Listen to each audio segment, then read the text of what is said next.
Bonjour à toutes et à tous et bienvenue dans ce culte de l'Église protestante évangélique de la Garenne-Colombes.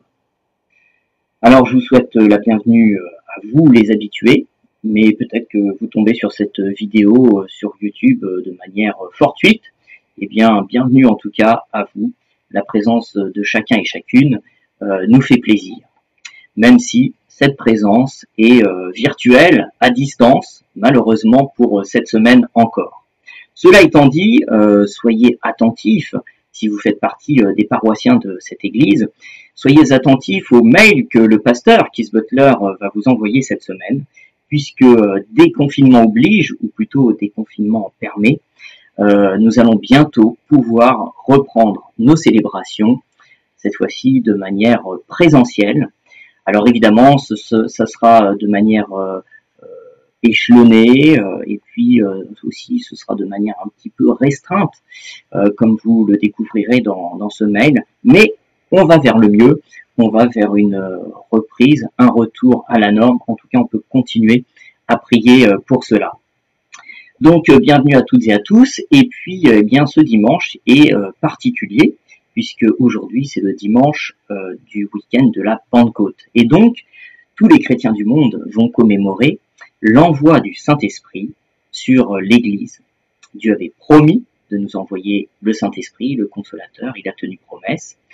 Et donc, il y a de cela un petit peu moins de 2000 ans, notre Seigneur a envoyé le Saint-Esprit. Alors, nous célébrons et nous adorons, nous suivons un Dieu trinitaire. Trinitaire, ça veut dire quoi? Ça veut dire que notre Dieu est unique, il est un, mais il est composé de trois personnes, le Père, le Fils et le Saint-Esprit. Alors, je n'aurai pas la prétention de vous expliquer aujourd'hui la doctrine de la Trinité. Je pense que beaucoup de gens auraient un peu du mal, mais parfois une petite démonstration vaut mieux que de grandes explications. Alors, cette démonstration est bien imparfaite, en plus j'espère qu'elle va fonctionner. Mais donc, voici trois bougies, et donc trois bougies avec trois flammes.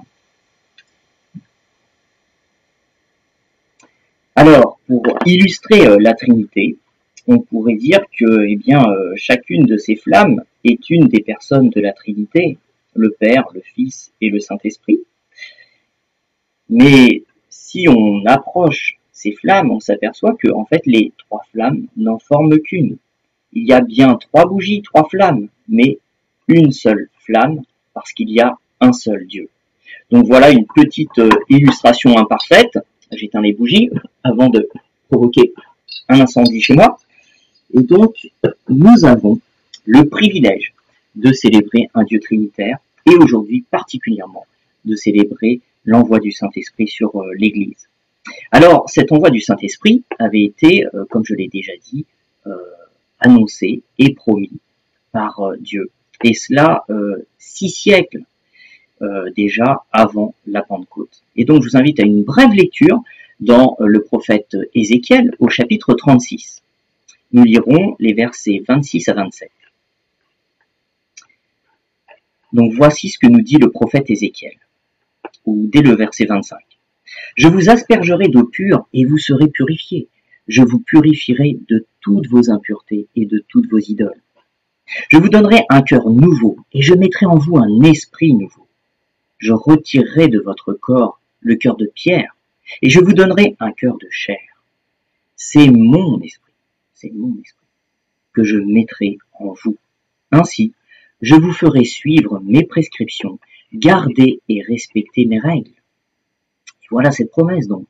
Dieu mettra son propre esprit en nous, et notamment pour nous aider à faire sa volonté. Donc pour nous aider à changer de vie, à avoir des vies qui désormais cherchent à se conformer à sa volonté. N'est-ce pas hallucinant? Et bien pourtant, notre Dieu, notre bon Père Céleste, a tenu sa promesse. Et tout comme son Fils aussi nous l'avait annoncé, le Saint-Esprit est descendu.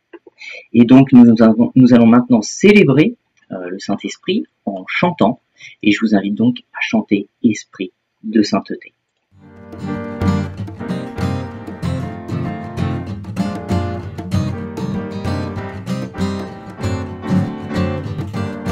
Esprit de sainteté, viens combler nos cœurs, tout au fond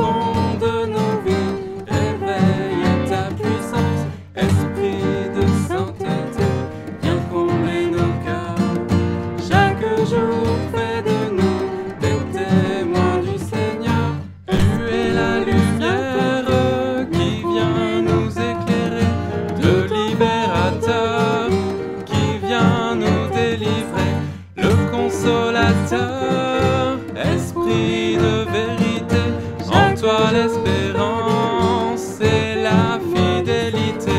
Esprit de sainteté, viens combler nos cœurs, tout au fond de nos vies, réveille à ta puissance. Esprit de sainteté, viens combler nos cœurs, chaque jour fais de nous des témoins du Seigneur.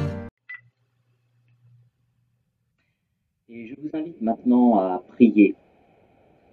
Père Céleste, nous voulons vraiment te célébrer, nous voulons t'adorer, parce que tu es un Dieu bon et fidèle. En effet, tu tiens tes promesses. Et Père Céleste, merci parce que tu as en effet envoyé le Saint-Esprit. Père Céleste, merci pour la venue de l'Esprit.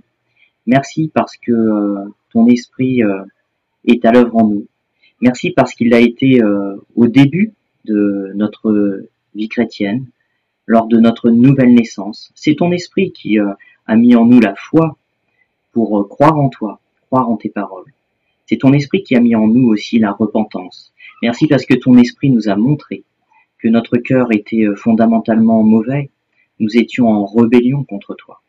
Et merci parce qu'il nous a amenés à regretter sincèrement cela. Père Céleste, merci parce que ton Esprit continue son œuvre de transformation en nous. Veuille nous aider à ne pas attrister ton Esprit, à accepter son œuvre et à l'accompagner. Père Céleste, nous te prions aussi pour que ton Esprit applique à nos cœurs tes paroles. Lorsque nous lisons la Bible, c'est toi qui t'exprimes. Et que ton Esprit puisse vraiment continuer à œuvrer dans nos cœurs par ta parole pour nous changer. Au nom de Jésus-Christ. Amen. Alors il est maintenant temps de lire un court passage du livre des Actes des Apôtres qui nous relate justement l'envoi du Saint-Esprit. Donc il s'agit de Actes des Apôtres chapitre 2, versets 1 à 6. Voici ce que nous dit la parole, la Bible. Quand le jour de la Pentecôte arriva, ils étaient tous ensemble au même endroit. Il s'agit des disciples. Tout à coup, il vint du ciel un bruit comme celui d'un vent violent qui remplit toute la maison où ils étaient assis. Des langues qui semblaient de feu leur apparurent, séparées les unes des autres, et elles se posèrent sur chacun d'eux. Ils furent tous remplis du Saint-Esprit et se mirent à parler en d'autres langues, comme l'Esprit leur donnait de s'exprimer. Or il y avait en séjour à Jérusalem des Juifs, hommes pieux venus de toutes les nations qui sont sous le ciel. À ce bruit, ils accoururent en foule, et ils furent stupéfaits, parce que chacun les entendait parler dans sa propre langue.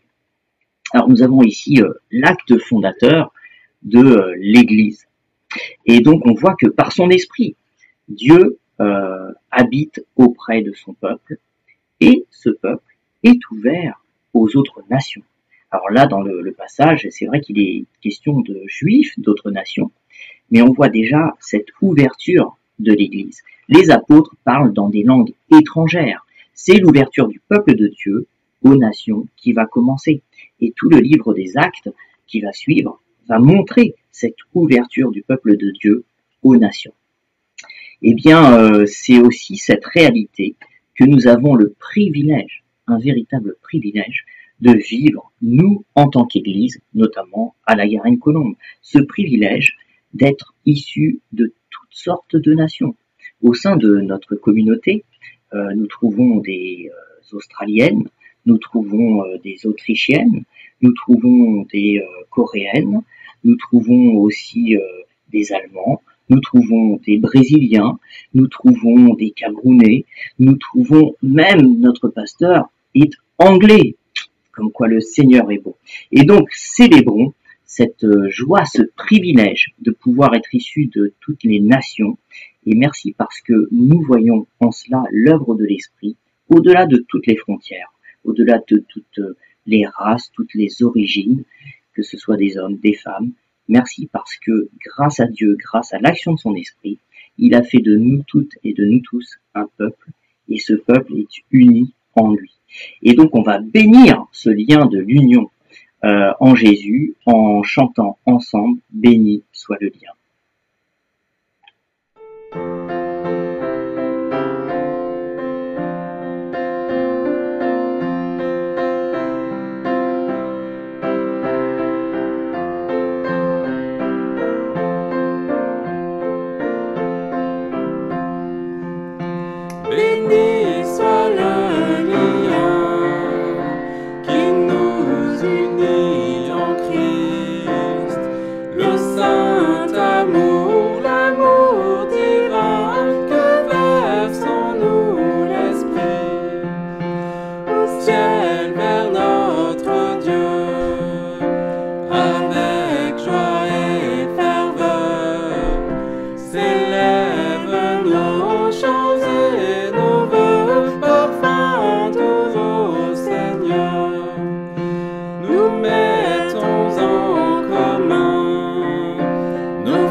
Dieu le Père nous a envoyé le Saint-Esprit, mais pourquoi?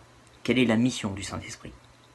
Eh bien, le Saint-Esprit est là pour glorifier Dieu le Fils, Jésus. Le Saint-Esprit est là pour nous révéler Jésus, nous révéler qui il est, nous révéler ce qu'il a fait, nous révéler aussi ce qu'il attend de nous, notamment que nous ployions le genou devant lui. Voici ce que Jésus dit lui-même du Saint-Esprit dans l'évangile de Jean. Je vous invite simplement à écouter la lecture de ce verset. Quand le défenseur sera venu, l'Esprit de la vérité, il vous conduira dans toute la vérité. Car il ne parlera pas de lui-même, mais il dira tout ce qu'il aura entendu et vous annoncera les choses à venir. Il révélera ma gloire parce qu'il prendra de ce qui est à moi et vous l'annoncera. L'Esprit est donc là pour nous conduire à Jésus et il le fait essentiellement par la parole, par la Bible. Cela souligne l'importance du moment qui va suivre, puisque maintenant c'est le temps de l'enseignement. C'est Samuel Mandras, le pasteur stagiaire de notre église, qui va prêcher pour suivre la série dans l'évangile de Luc. On arrive au chapitre 5. Alors, si vous utilisez les Bibles blanches comme celle-ci, c'est à la page 664. Donc, Luc, chapitre 5, versets 1 à 11. Et avant de laisser la parole à Samuel, je vais prier. Père Céleste, je te prie pour ce moment d'enseignement. C'est un moment important, Père Céleste. Merci parce que par ton esprit, tu utilises la parole pour toucher nos cœurs, pour nous changer, pour nous apprendre toujours davantage qui est Jésus et ce qu'il a fait. Et aussi pour nous apprendre et nous appeler à suivre ton Fils, à suivre Jésus. Père Céleste, que par cette prédication, ton Fils puisse être glorifié dans nos vies. Au nom de Jésus-Christ. Amen. Comment est-ce que je réagis face à l'autorité? Et pourquoi? Comment est-ce qu'on réagit quand le gouvernement met en place des mesures nécessaires? Est-ce qu'on a tendance à être content, à râler, à nous rebeller? Peut-être n'aimons-nous pas forcément être dirigés par quelque chose au-dessus de nous. Peut-être aussi que nous n'avons pas confiance en l'autorité du gouvernement. Et quel type d'autorité le gouvernement représente-t-il? Est-il bienveillant? Ou est-ce que les personnes haut placées cherchent leur propre intérêt en faisant croire qu'elles veulent le bien du peuple? Peut-être que le constat de la corruption qui peut exister nous encourage à être encore plus vigilants. Le fait que le président de la République ainsi que tous les grands dirigeants soient inaccessibles n'aide peut-être pas à leur faire confiance. Quoi qu'il en soit, nous avons tous un certain rapport à l'autorité et en un sens, nous n'avons pas le choix d'accepter que le gouvernement détient une certaine autorité. Dans un autre registre, nous avons vu la semaine dernière combien Jésus a agi avec autorité. Il a enseigné et a démontré par ses miracles combien il a bien l'autorité de combattre le mal sous toutes ses formes. Aujourd'hui encore, nous allons constater toute l'autorité de Jésus. Il est bien le Seigneur, c'est-à-dire le Maître, le Roi. Est-il hors de portée pour nous? Inaccessible comme peut l'être le président de la République? Comment démontre-t-il son autorité et comment traite-t-il les gens autour de lui? Comment réagissons-nous à l'autorité de Jésus? Lisons le texte dans Luc 5, les versets 1 à 11, à la page 664 de ces Bibles blanches. Et c'est Stéphane qui va lire ce passage. Bonjour, voici la lecture du texte pour la prédication à venir, qui se trouve dans Luc, chapitre 5, versets 1 à 11. Un jour, Jésus se trouvait au bord du lac de Génézareth, et la foule se pressait autour de lui pour entendre la parole de Dieu. Il vit au bord du lac 2 barques. Les pêcheurs en étaient descendus pour laver leurs filets. Il monta dans l'une de ces barques, qui appartenait à Simon, et il le pria de s'éloigner un peu du rivage. Puis il s'assit, et de la barque, il enseignait la foule. Quand il eut fini de parler, il dit à Simon : « Avance là où l'eau est profonde, et jetez vos filets pour pêcher. » Simon lui répondit : « Maître, nous avons travaillé toute la nuit sans rien prendre, mais sur ta parole, je jetterai les filets. » Ils les jetèrent et prirent une grande quantité de poissons, et leurs filets se déchiraient. Ils firent signe à leurs compagnons qui étaient dans l'autre barque de venir les aider. Ils vinrent et remplirent les 2 barques au point qu'elles s'enfonçaient. Quand il vit cela, Simon-Pierre tomba aux genoux de Jésus et dit « Seigneur, éloigne-toi de moi parce que je suis un homme pécheur. » En effet, lui et tous ceux qui étaient avec lui étaient remplis de frayeur à cause de la pêche qu'ils avaient faite. Il en allait de même pour Jacques et Jean, les fils de Zébédée, les associés de Simon. Jésus dit à Simon « N'aie pas peur, désormais tu seras pêcheur d'hommes. » Alors, ils ramenèrent les barques à terre, laissèrent tout et le suivirent. Nous allons voir que le Seigneur Jésus fait trois choses majoritairement dans ce texte. Le Seigneur Jésus enseigne, le Seigneur Jésus commande et le Seigneur Jésus appelle. Alors, tout d'abord, le Seigneur Jésus enseigne dans les versets 1 à 3. Dans le texte de la semaine dernière, Jésus nous a clairement expliqué quelle était sa priorité. Enseigner, c'est-à-dire annoncer la bonne nouvelle du royaume de Dieu, et c'est sa mission. Alors que les foules voulaient le garder près de lui à Capernaum, elles ont maintenant soif de la parole autour du lac de Génézareth. Et Génézareth, c'est juste à côté de Capernaum. Comme nous le montre le verset 1, la foule se pressait autour de lui, c'est-à-dire autour de Jésus, pour entendre la parole de Dieu. Quel engouement pour le Seigneur! Mais autour de cela, qu'il n'y a pas que des personnes qui viennent exclusivement pour entendre ce grand prédicateur réputé. Il y a aussi des gens qui bossent, il y a des pêcheurs. En tout cas, Jésus voit 2 barques avec des pêcheurs qui lavent leurs filets au verset 2. Ces pêcheurs venaient certainement de terminer leur journée de travail et, comme après chaque sortie de pêche, ils lavaient puis étendaient leurs filets afin de préparer la sortie suivante. Jésus décide de monter dans une barque, demandant à l'un des pêcheurs, Simon, de s'éloigner du rivage. Pourquoi est-ce qu'il demande cela? Regardez la deuxième partie du verset 3. Il s'assit et de la barque, il enseignait la foule. Cela nous paraît peut-être normal à nous ce matin, que ce pêcheur accepte de remonter dans la barque pour ramener Jésus. Mais imaginez-vous, Simon vient de pêcher sûrement pendant plusieurs heures. Il arrête ce qu'il est en train de faire et accepte de prendre du temps pour mener Jésus un peu plus loin du bord. Il entend tout l'enseignement de Jésus. Et voilà que maintenant, le Seigneur termine de parler et s'adresse à lui. Il va lui commander quelque chose. Et voilà que le Seigneur Jésus commande. Dans les versets 4 et à la première partie du verset 10. Regardez ce qu'il commande. Deuxième partie du verset 4. Avance là où l'eau est profonde et jetez vos filets pour pêcher. Simon a déjà commencé à laver ses filets, terminant sa journée de travail, et voilà que maintenant Jésus lui demande de relancer ses filets. Que va faire Simon? Voilà ce qu'il lui répond au verset 5. Maître, nous avons travaillé toute la nuit sans rien prendre, mais sur ta parole, je jetterai les filets. D'un côté, on a l'impression que Simon est un peu perplexe. Ce n'est pas comme si lui et ses collègues n'avaient pas déjà essayé d'attraper du poisson. Ils n'ont fait que ça durant des heures et ils ont fait chou blanc. Ils doivent être éreintés. Mais ce qui décide ce pêcheur à jeter les filets, c'est la parole de Jésus le Seigneur. Il a confiance dans ce que commande Jésus, qu'il considère comme un maître, comme un enseignant.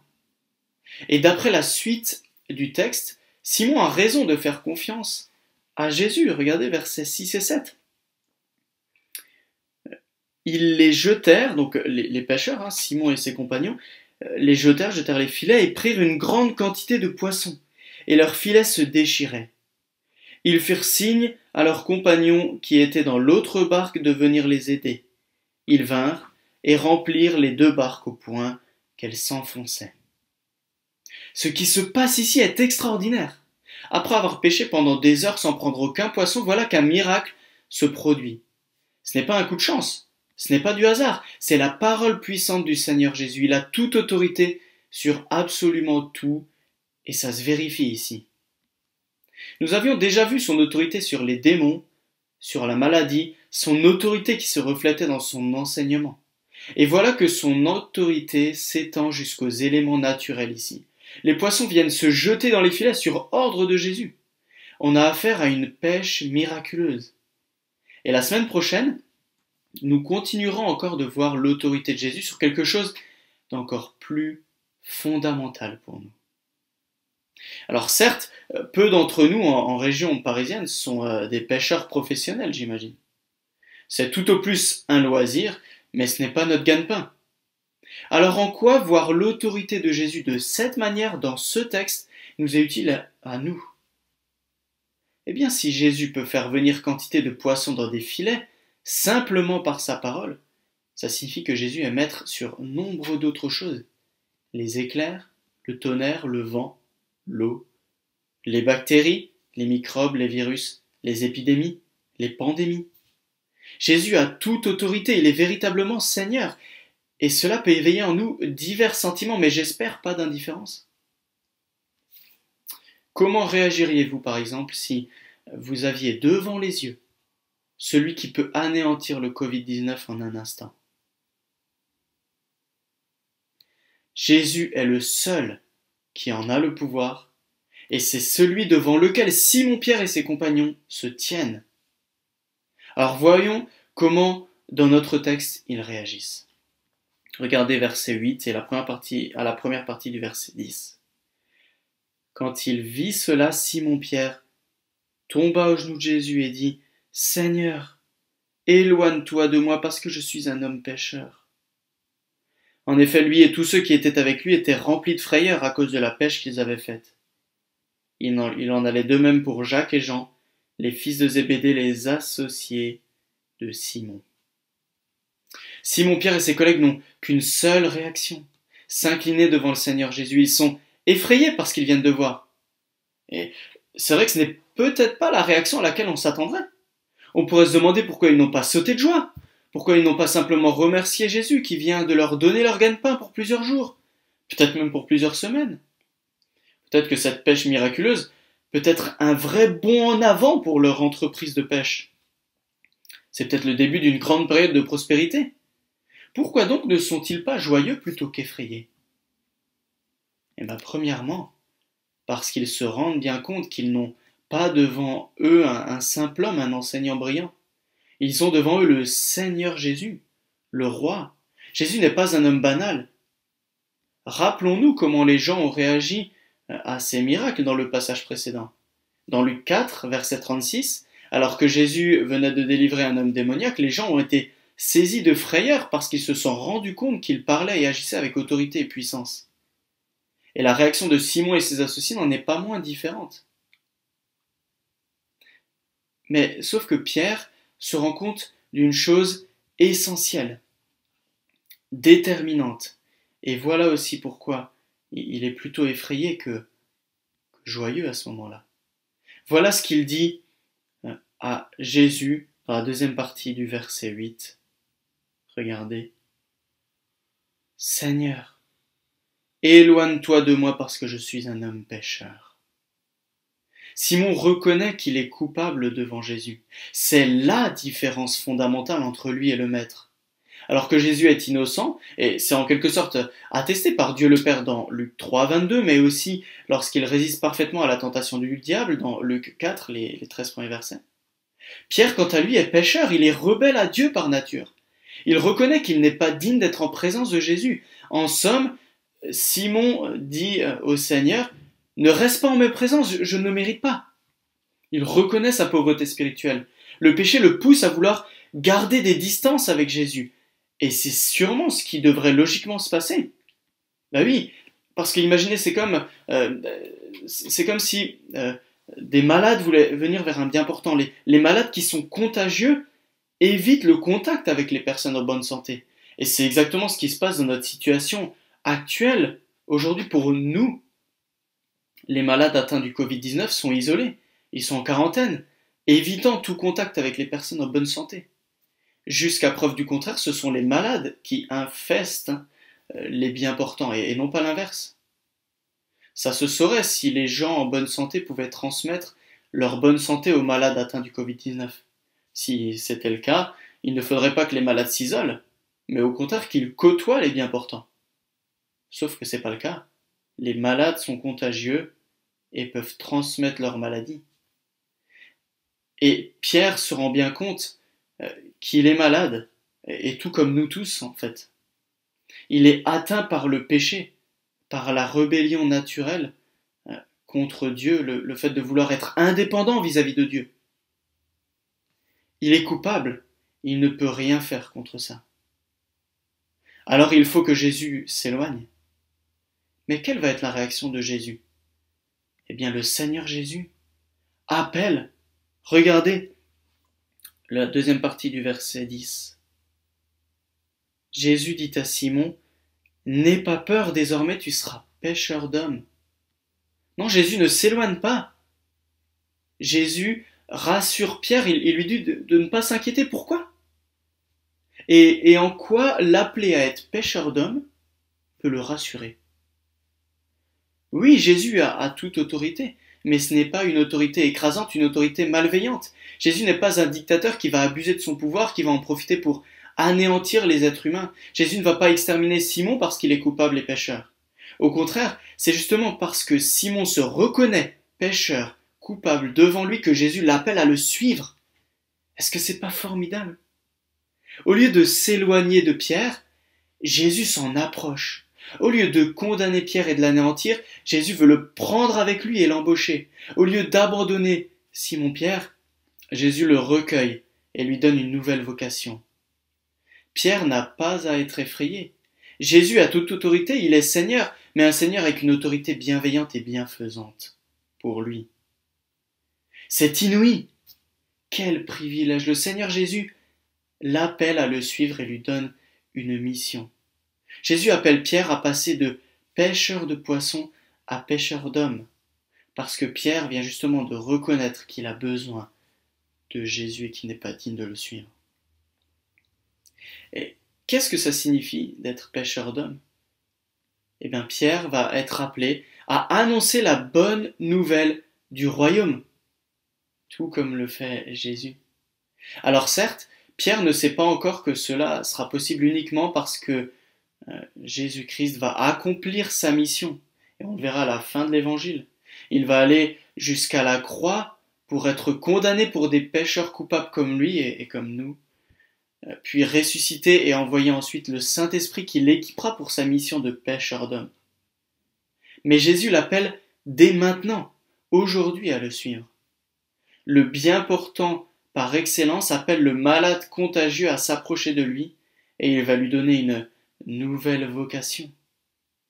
Comment vont maintenant réagir Simon-Pierre, Jacques et Jean à cet appel du Seigneur Jésus? Eh bien, regardez verset 11.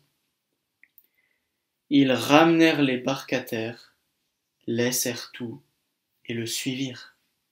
Rien n'est plus important que Jésus et son appel à le suivre.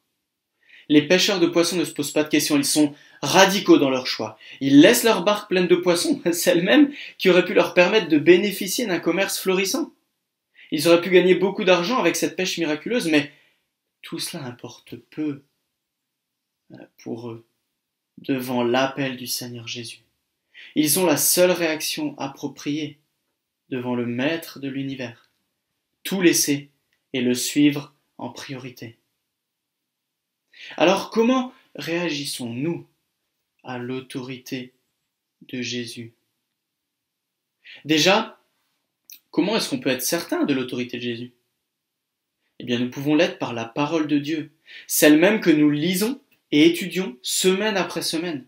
Ce n'est pas autrement que nous pourrons comprendre qui est Jésus, donc comprendre qu'il a toute autorité.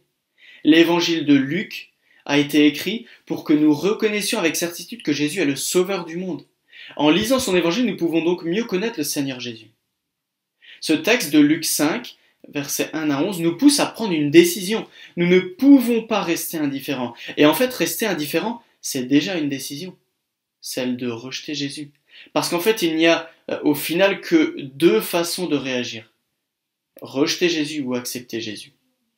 Peut-être que vous êtes en train, en ce moment, de peser le pour et le contre pour croire et suivre ou non Jésus. Peut-être aussi que vous êtes en train de vous poser la question de la véracité de ce qui est écrit dans ce texte. Effectivement, ça peut nous paraître curieux d'imaginer que Jésus a pu faire des miracles, et notamment celui de provoquer une pêche miraculeuse. Il est possible d'imaginer toutes sortes d'explications à ce miracle, partant du fait que c'est une histoire qui est une pure légende, jusqu'au fait de dire que simplement les poissons se sont mis à mordre à l'hameçon juste à ce moment. Mais il me semble que l'explication la plus logique est celle d'accepter de croire que Jésus a toute autorité. C'est aussi la réaction la plus pertinente et la plus fondamentale. Par ailleurs, Jésus lui-même, ainsi que la Bible, affirme être la vérité. C'est la parole de Dieu et tout ce qui est dans la Bible est fiable. La vraie question n'est donc pas tant celle de la véracité de cette histoire que celle de savoir comment réagir à l'autorité de Jésus. Et c'est là la vraie question pour nous. Comment réagissons-nous à l'autorité de Jésus? Est-ce qu'on va rejeter Jésus? Ça serait refuser, par exemple, de croire que Jésus a vraiment toute l'autorité qu'il prétend avoir. Pour arriver à cette conclusion, pas d'autre solution que celle de croire que ce texte ne dit pas la vérité. Parce que Luc 5, versets 1 à 11, est très clair sur le sujet. Alors, à l'inverse de Pierre, qui sur la parole de Jésus a jeté les filets à la mer, c'est la réaction de ne pas faire confiance dans la parole de Jésus, ne pas faire confiance dans l'évangile selon Luc. Ne pas faire confiance dans la parole de Jésus, c'est ne pas le suivre et c'est le rejeter. Mais il est aussi possible de bien reconnaître que Jésus a toute autorité, mais ne pas accepter cela. C'est alors fermer les yeux sur la réalité qu'on a devant nos yeux. Après avoir lu ce texte, ça reviendrait donc à faire comme si vous n'aviez rien lu, et continuer de vivre comme avant, comme si Jésus n'existait pas. Jésus met aussi en garde, attention, ceux qui ne veulent pas accepter de tout laisser pour le suivre. Et nous verrons cela aussi un peu plus loin dans Luc 9, où Jésus appelle aussi quelqu'un à le suivre et lui dit suis-moi, mais suis-moi de manière totale, et sois prêt à annoncer la bonne nouvelle. Donc Jésus met en garde ceux qui y mettent en priorité autre chose que lui. Le travail prend une trop grande place? Mes biens immobiliers? Ma réputation? Mon confort de vie? Au lieu de suivre totalement Jésus, on accepte alors de le suivre un peu, mais en faisant des compromis. Par exemple, je veux bien participer à quelques activités d'église, ça me dérange pas, et même ça me plaît en fait. Mais pas question pour moi de témoigner à ceux qui sont autour de moi, hein. Pas question de leur dire. Je préfère cacher le fait que je vais parfois à l'église ou que j'écoute des prédications. Pêcheur d'hommes? Ah non, non, non, non. Non, très peu pour moi. C'est pas pour moi. Mais si vous êtes dans une de ces situations, est-ce que je peux vous exhorter à reconsidérer la question quant à l'autorité de Jésus? Est-ce que je peux vous exhorter à juste envisager de pouvoir changer d'avis par rapport à Jésus à la suite de ce texte? Parce que dans tout ce texte, on a vu Jésus avec une autorité bienveillante, une autorité bienfaisante pour ceux qui reconnaissent qu'il est Seigneur, c'est-à-dire qu'il a toute autorité. Loin de cracher sur les pécheurs dans le sens coupable, loin de les écraser, de les humilier dans le mauvais sens du terme, Jésus, il s'en approche, il leur fait du bien, il les appelle à le suivre. Loin de fuir les malades contagieux, Jésus s'en approche pour les soigner. Et nous avons vu il y a quelques semaines que nous sommes en ce moment, entre la première venue de Jésus et son retour, sa deuxième venue, nous sommes dans un temps de grâce, dans une année de grâce comme Jésus le disait. Jésus est venu annoncer la bonne nouvelle du royaume de Dieu à ceux qui se reconnaissent pécheurs, ceux qui se reconnaissent coupables devant lui.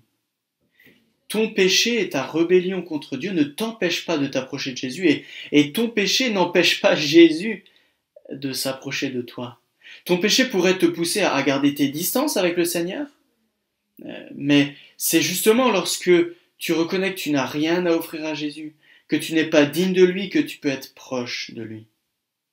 Oui, l'autorité de Jésus peut être effrayante, et notamment pour ceux qui la rejettent, parce que nous avons vu il y a quelques semaines que Jésus va juger ceux qui le rejettent. Mais dans ce texte, nous voyons toute l'autorité bienveillante et bienfaisante de Jésus pour ceux qui reconnaissent et acceptent son autorité absolue. Et il est encore le temps de le faire aujourd'hui.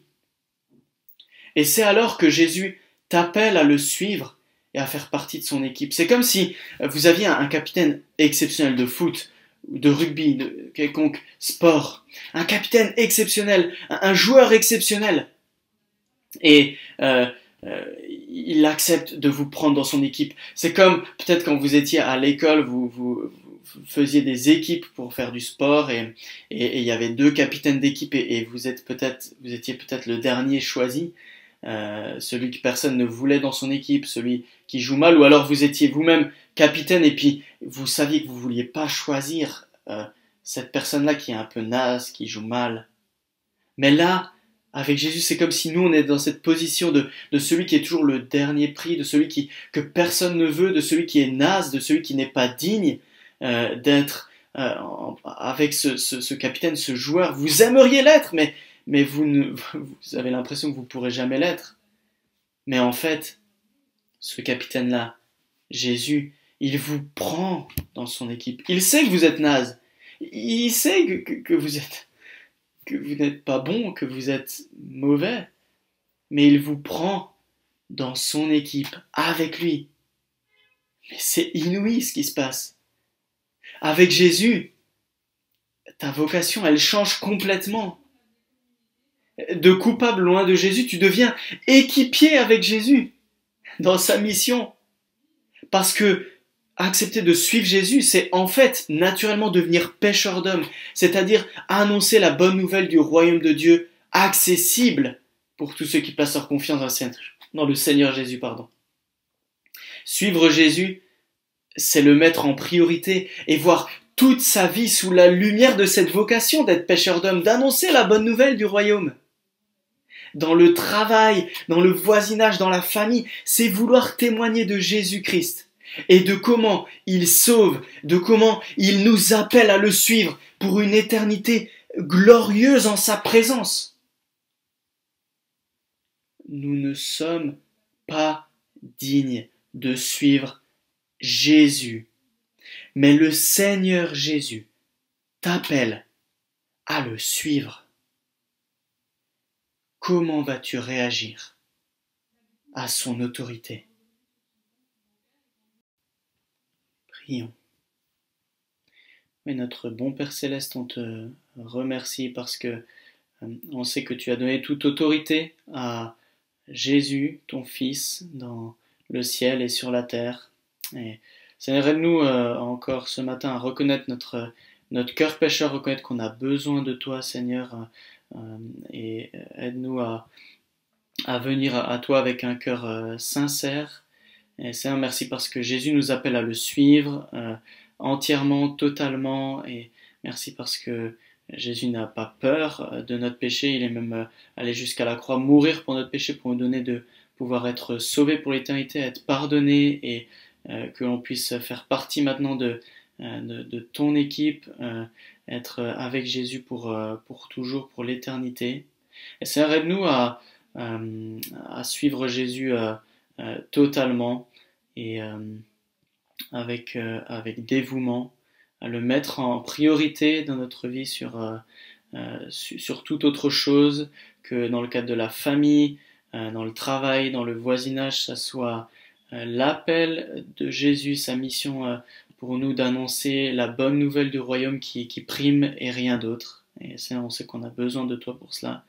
Aide-nous à cela encore dans toute cette semaine à venir. Et Seigneur, ceux qui doutent un peu plus peut-être de la véracité de ce texte, de qui est vraiment Jésus, de l'autorité de Jésus, Seigneur, donne-leur dans leur cœur d'être assurés que Jésus a bien toute autorité que tu lui as remis, et que c'est le temps de la grâce en ce moment. Chacun peut venir à Jésus, s'approcher de lui avec son cœur et demander pardon et suivre Christ. Et merci Seigneur pour cela. Amen.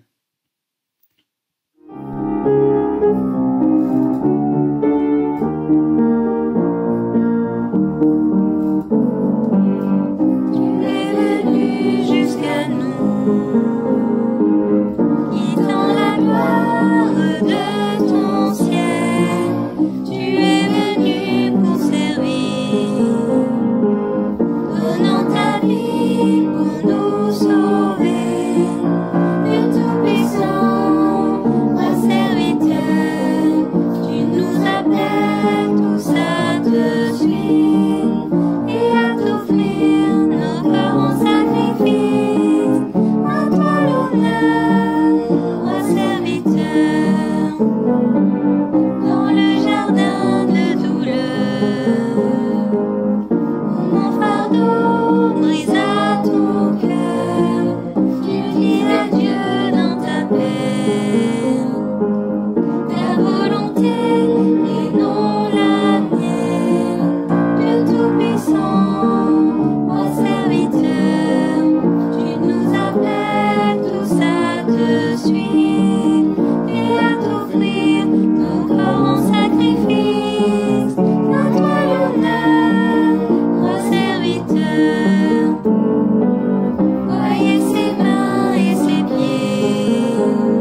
Bonjour et merci à chacun et à chacune qui a rendu cette vidéo possible. Si vous avez de jeunes enfants, vous trouverez sur le site web un canevas pour vous aider dans votre rôle d'élever vos enfants dans le Seigneur. Si vous regardez cette vidéo avant 10h45 le dimanche matin, je vous invite à vous connecter sur Zoom pour un café virtuel afin que nous puissions veiller les uns sur les autres et nous inciter à l'amour et à de belles œuvres. Et puis à 18h dimanche soir, nous aurons une courte réunion de prière sur Zoom. Mais jeudi soir, à 20h, nous aurons notre réunion de prière du mois de juin dans nos locaux d'église au 21 rue Médéric. Il va falloir venir équipé avec un masque de 20h jusqu'à 21h30. Et puis dimanche prochain, nous nous retrouverons aussi dans nos locaux à la Garenne. Par contre, malheureusement, la capacité d'accueil de notre salle principale ne sera que 35 personnes et ce n'est pas encore possible de recommencer les groupes pour les enfants. Alors nous voulons que tous ceux qui veulent venir puissent venir. Nous voulons garder quelques places aussi pour les visiteurs et pour les invités. Et donc, il va falloir vous inscrire dans le mail que je vous ai envoyé samedi soir et sur le site web de l'église. Vous avez les liens pour un questionnaire où vous pouvez donner vos préférences des 3 horaires possibles. Par la suite, je vous confirmerai votre inscription selon la demande pour les 3 rencontres. Il sera pourtant plus sage pour certains de rester à la maison et donc une de nos rencontres sera retransmise sur YouTube. Si vous avez des questions, revenez vers moi. Sinon, prions. Père glorieux et généreux, aujourd'hui et cette semaine, à la maison, au travail, à l'école, au bureau, dans des circonstances simples ou dans des circonstances compliquées, que nos paroles proclament ta bienveillance, que nos gestes reflètent ta tendresse, que nos actes communiquent ton amour et que notre cœur se lève à toi. Par Jésus-Christ, dans la force de l'Esprit Saint. Amen.